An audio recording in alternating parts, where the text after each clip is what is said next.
एक युवा नौजवान लड़का था, लेकिन बेरोजगार था। नौकरी के लिए काफ़ी मशक्कत कर रहा था। तभी उसे किसी कंपनी की तरफ से कॉल लेटर आता है कि कल आपका इंटरव्यू है और आपको आना है।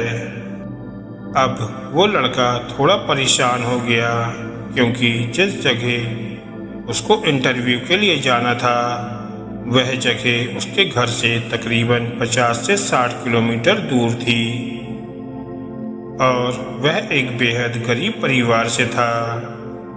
इसलिए उसके पास जाने के लिए भी पैसे नहीं थे, लेकिन उसको जाना तो था।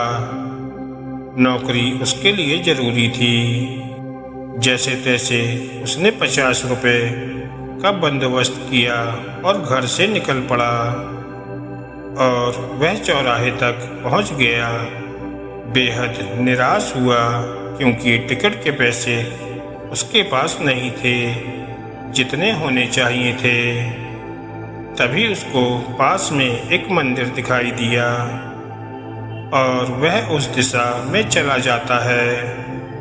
तभी वहाँ उसकी नज़र एक भिखारी पर पड़ती है, लेकिन वह उसको नज़रअंदाज कर देता है। मगर भिखारी उसको परेशान देखकर पूछ ही लेता है कि आपको शायद कोई परेशानी है, मैं आपकी क्या मदद कर सकता हूँ। लेकिन वह उसको कुछ नहीं बताता। सोचता है कि यह भिखारी खुद मांगकर खा रहा है, यह मेरी क्या मदद कर पाएगा। लेकिन भिखारी बुजुर्ग था, तो उसके 2 या 3 बार पूछने पर लड़का मजबूर हो गया ये बताने के लिए कि उसको समस्या क्या है।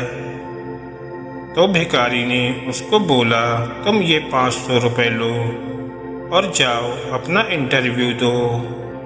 वैसे भी मैं सिर्फ दवाई के लिए पैसे इकट्ठा करता हूँ और जो पैसे बचते हैं उनको दान पेटी में डाल देता हूँ। इसलिए मेरे ये पैसे ज़्यादा काम के नहीं। शायद तुम्हारी कोई मदद कर सकूँ तो मुझे भी खुशी मिलेगी।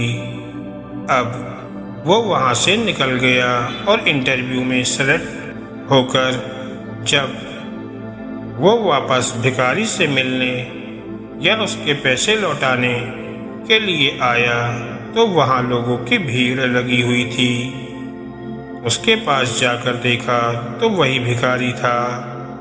लोगों ने कहा इसके पास दवाई के पैसे नहीं थे, इसलिए आज की दवा ना लेने की वजह से ये चल बसा। आपको क्या लगता है उस युवा के दिल की क्या हालत होगी? वही जो अभी हमारी हो रही है। दोस्तों, इस कहानी से हमें यह सीख मिलती है कि किसी भी काम को करने या किसी भी लक्ष्य को हासिल करने के लिए मार्ग में हजारों कठिनाइयों का सामना करना पड़ेगा। अगर यह सोचकर हम आगे ही ना बढ़ें तो हो सकता है रास्ते में कोई हो जो हमारी मदद के लिए बैठा हो। ईश्वर तो किसी भी रूप में हो सकते हैं। इस कहानी का सार यही है कि आगे बढ़ते रहो, लेकिन रुको मत। अगर आप रुक गए तो फिर संभावनाओं का अंत हो जाएगा। जो संभावना नहीं होती तो आप ही बताइए कि क्या होगा। आपको ये कहानी कैसी लगी हमें कमेंट के माध्यम से ज़रूर बताएं। धन्यवाद दोस्तों।